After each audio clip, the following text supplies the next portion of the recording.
परिचय। आज हम भौतिक राशि के मात्रकों और मापन के बारे में अध्ययन करेंगे। क्या आपको पता है तापमान को किस मात्रक में मापा जाता है? हाँ सर, तापमान को सेल्सियस में मापा जाता है। बहुत अच्छे, लेकिन तापमान का मानक मात्रक केल्विन है। लेकिन सर, हमें प्रत्येक राशि के लिए मानक मात्रक की जरूरत क्यों होती है? किसी राशि को अंतरराष्ट्रीय और वैश्विक रूप से मापने के लिए हम एक मानक मात्रक का प्रयोग करते हैं। अब आइए हम मात्रकों और मापन एवं संबंधित शीर्षकों का अध्ययन करें। उद्देश्य। इस पाठ के अंत में आप निम्न करने में सक्षम हो जाएंगे: मात्रकों और मापनों को परिभाषित करना, लंबाई के मापन को समझना, द्रव्यमान मापना, समय मापना, त्रुटियों का विश्लेषण करना, महत्वपूर्ण आंकड़ों को समझना, विमीय सूत्रों और समीकरणों को लिखना और विमीय विश्लेषण को समझना। मात्रक और मापन। भौतिकी के अध्ययन में मापन बहुत अधिक महत्वपूर्ण है। किसी भौतिक राशि के मापन में निम्न की जरूरत होती है: एक मानक उस रूप में जिसमें राशि को मापा जाना है, आंकिक मान जो ये प्रदर्शित करे कि भौतिक राशि में मानक कितनी बार आता है। मात्रकों को दो वर्गों में वर्गीकृत किया जाता है। वे इस प्रकार हैं: मूल मात्रक और व्युत्पन्न मात्रक। मूल राशियों के मात्रक मूल मात्रक कहलाते हैं। एक या अधिक मूल मात्रकों पर उपयुक्त घातें लगाकर व्युत्पन्न मात्रक प्राप्त किए जाते हैं। इस प्रकार ये कहा जा सकता है कि व्युत्पन्न मात्रक मूल मात्रकों पर निर्भर करते हैं। मात्रकों की अंतरराष्ट्रीय प्रणाली। लंबाई, द्रव्यमान और समय के लिए अंतरराष्ट्रीय रूप से 4 प्रणालियां हैं: MKS यानी मीटर किलोग्राम सेकेंड, CGS यानी सेंटीमीटर ग्राम सेकेंड, FPS यानी फुट पाउंड सेकेंड, SI यानी मात्रकों की अंतरराष्ट्रीय प्रणाली। सभी भौतिक राशियों के मात्रक मात्रक की SI प्रणाली में प्राप्त किए जाते हैं। मूल्यांकन। आगे बढ़ने से पहले आइए देखें आपने कितना सीखा। सही विकल्प को उठाकर उसके संगत स्थान पर रखें। लंबाई का मापन। जैसा कि आप जानते हैं, मीटर पैमाना, वर्नियर कैलिपर्स, स्क्रू गेज आदि लंबाई के मापन हेतु हैं। हम निम्न के लिए कुछ अप्रत्यक्ष विधियों का प्रयोग करते हैं: लंबी दूरियों को मापना और बहुत छोटी दूरियों को मापना। बहुत अधिक दूरी मापने के लिए लंबन विधि का प्रयोग किया जाता है। उदाहरण के लिए, पृथ्वी और चंद्रमा के मध्य की दूरी। आइए इसे एक उदाहरण से समझें। एक लड़की 2 अलग अलग बिंदुओं P और Q से एक दीवार पर छड़ को देख रही है। वो ध्यान देती है कि छड़ की स्थिति दीवार के सापेक्ष बदलती हुई प्रतीत होती है। इसे लंबन कहा जाता है। P और Q के मध्य की दूरी आधारक कहलाती है। बहुत छोटी दूरियों को मापने के लिए टनलिंग माइक्रोस्कोपी का प्रयोग किया जाता है, क्योंकि इसकी विभेदन क्षमता बहुत उच्च होती है। उदाहरण के लिए, एक अणु के आकार की गणना। द्रव्यमान का मापन। किसी पिंड के द्रव्यमान को पिंड में मौजूद द्रव्य की मात्रा के रूप में परिभाषित करते हैं। द्रव्यमान से संबंधित 2 महत्वपूर्ण भौतिक राशियां हैं। ये राशियां हैं जड़त्वीय द्रव्यमान और गुरुत्वीय द्रव्यमान। जड़त्वीय द्रव्यमान: पिंड का द्रव्यमान पिंड के जड़त्व की माप द्वारा निर्धारित किया जाता है। पिंड का द्रव्यमान जितना अधिक होता है, पिंड में दिया गया त्वरण उत्पन्न करने के लिए उतने ही अधिक बल की आवश्यकता होती है। F बराबर ma, m बराबर F बटा a। किसी पिंड के जड़त्वीय द्रव्यमान को मापने के लिए हम जड़त्वीय तुला को उपयोग में लाते हैं। गुरुत्वीय द्रव्यमान, यह पिंड का वह द्रव्यमान है जो पृथ्वी के कारण इस पर कार्यरत गुरुत्वीय खिंचाव को निर्धारित करता है। पिंड के गुरुत्वीय द्रव्यमान को मापने के लिए हम सामान्य तुला का प्रयोग करते हैं। किसी वस्तु का द्रव्यमान इसके द्रव्यमान की ज्ञात द्रव्यमानों से तुलना करके ज्ञात करते हैं। परमाणुओं और अणुओं के संदर्भ में द्रव्यमान का मानक मात्रक एकीकृत परमाणविक द्रव्यमान मात्रक U है। एक एकीकृत परमाणविक द्रव्यमान मात्रक बराबर 1U बराबर कार्बन 12 समस्थानिक के एक परमाणु के द्रव्यमान का 1/12, जिसमें इलेक्ट्रॉनों का द्रव्यमान शामिल है, बराबर 1.66 गुणे 10 की घात -27 किलोग्राम। समय का मापन, ऐसी घटना जिसकी पुनरावृत्ति होती है समय की माप के रूप में प्रयोग की जा सकती है। मापन पुनरावृत्तियों की गिनती पर आधारित होता है। मात्रकों की सभी प्रणालियों में समय का मात्रक सेकंड है। समय अंतराल को मापने के लिए कुछ तकनीकें इस प्रकार हैं। विद्युतीय दोलित्र, ये प्रत्यावर्ती धारा आपूर्ति या 50 हर्ट्ज आवृत्ति का उपयोग करते हैं। एक समय पैमाना प्राप्त करने के लिए इस प्रत्यावर्ती धारा पर संचालित समकालिक मोटर का प्रयोग किया जाता है।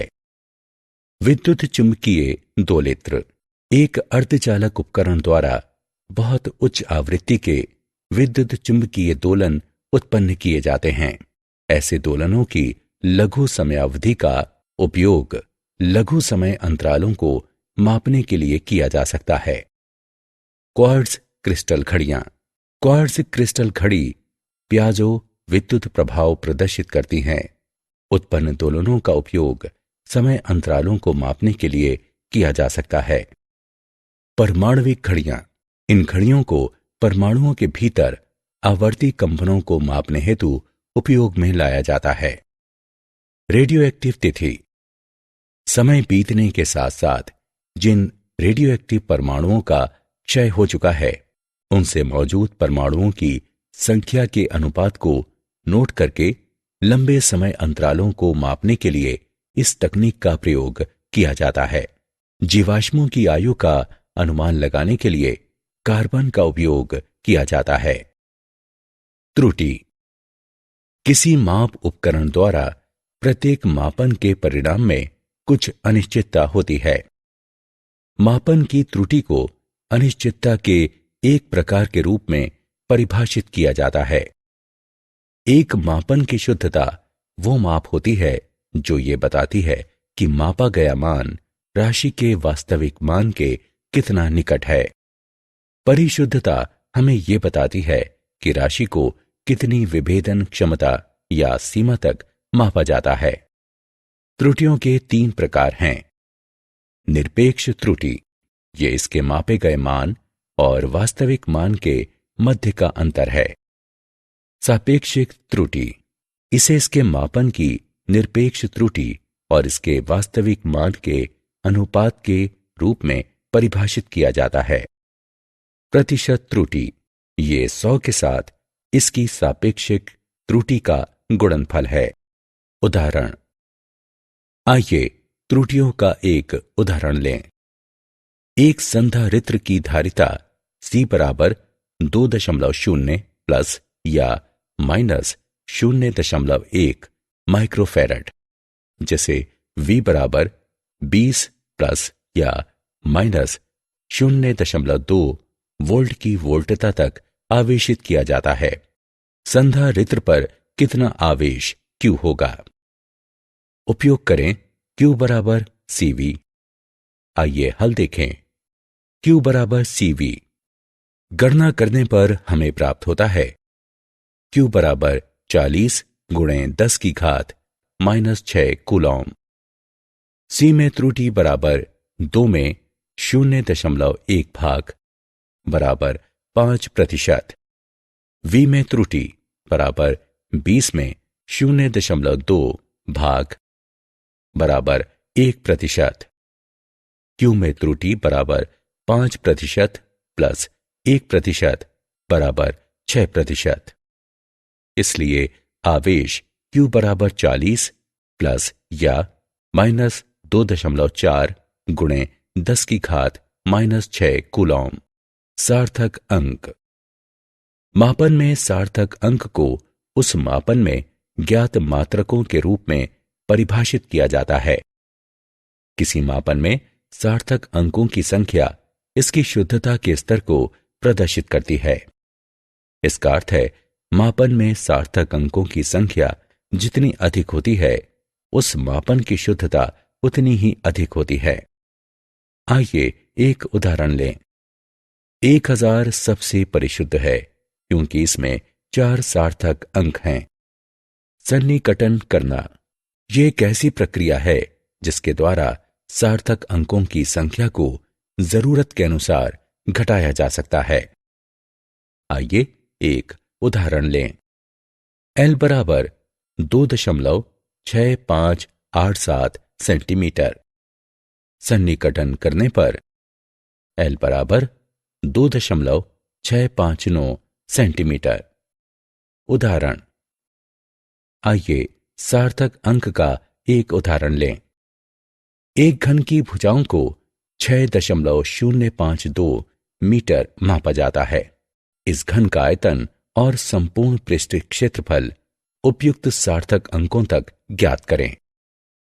आइए हल देखें। आयतन बराबर लंबाई गुणा चौड़ाई गुणे ऊंचाई। गणना करने पर हम प्राप्त करते हैं V बराबर 221.665 घन मीटर। गुणनफल के मापे गए घटकों में से प्रत्येक में सार्थक अंकों की संख्या 4 है। इस प्रकार आयतन का गणना किया गया मान केवल 4 सार्थक अंकों में होना चाहिए। इस प्रकार V बराबर 221.7 घन मीटर। संपूर्ण पृष्ठ क्षेत्रफल बराबर 6 फलकों का पृष्ठ क्षेत्रफल। गणना करने पर हमें प्राप्त होता है S बराबर 219.76 वर्ग मीटर। प्रत्येक गुणनफल 4 सार्थक अंकों वाले घटक हैं। अंतिम परिणाम भी 4 सार्थक अंकों में होना चाहिए। इस प्रकार S बराबर 219.8 वर्ग मीटर। भौतिक राशि की विमाएं। किसी भौतिक राशि की विमाएं वे घाते हैं जिन्हें उस भौतिक राशि के मात्रक को व्यक्त करने के लिए मूल मात्रकों पर लगाया जाता है। सभी भौतिक राशियों को L, M और T विमाओं के पदों में लिखा जाता है। विमीय सूत्र एवं समीकरणें। किसी भौतिक राशि का विमीय सूत्र एक वर्ग कोष्ठक के अंदर मूल मात्रकों की घातों सहित उनके पदों में एक व्यंजक है। आइए एक उदाहरण लें। वेग का विमीय सूत्र निम्न है। ये एक समीकरण है जिसे एक भौतिक राशि के विमीय सूत्र को इसके प्रतीक के बराबर रखते हुए प्राप्त किया जाता है। आइए एक उदाहरण लें। वेग का विमीय समीकरण v बराबर m की घात 0 LT की घात घटा 1 है। विमीय विश्लेषण। भौतिक राशियों के परिमाणों को एक दूसरे में जोड़ा या एक दूसरे से घटाया केवल तभी जा सकता है जब वे समान विमाओं में हों। विमीय विश्लेषण के उपयोग। किसी भौतिक राशि को मात्रक की एक प्रणाली से दूसरी प्रणाली में बदलना। दिए गए भौतिक संबंध के सही होने की जांच करना। दी गई भौतिक राशियों के मध्य संबंध स्थापित करना। क्या आप जानते हैं, international bureau of weights and measures एक अंतर्राष्ट्रीय मानक संगठन है। ऐसे 3 संगठनों में से एक मात्रकों की अंतर्राष्ट्रीय प्रणाली SI की देखरेख हेतु गठित की गई है। संगठन को सामान्यतः इसके फ्रांसीसी नाम BIPM से जाना जाता है।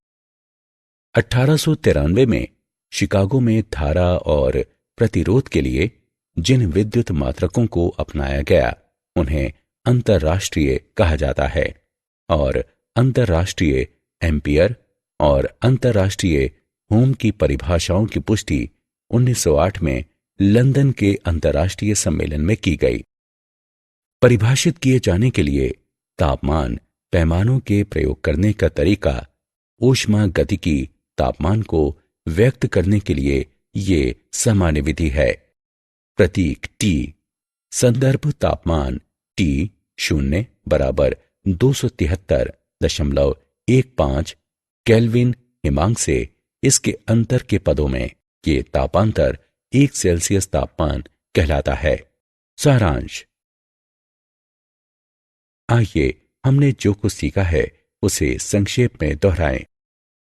भौतिकी भौतिक राशियों के मापन पर आधारित एक मात्रात्मक विज्ञान है। कुछ भौतिक राशियों को मूल या आधार राशियों के रूप में चुना गया है।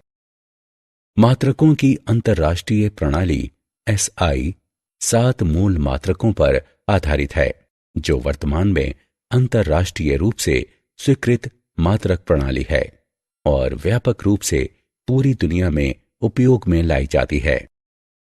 SI मात्रकों का सभी भौतिक मापनों में प्रयोग किया जाता है। इनसे आधार राशियां और व्युत्पन्न राशियां दोनों प्राप्त की जाती हैं।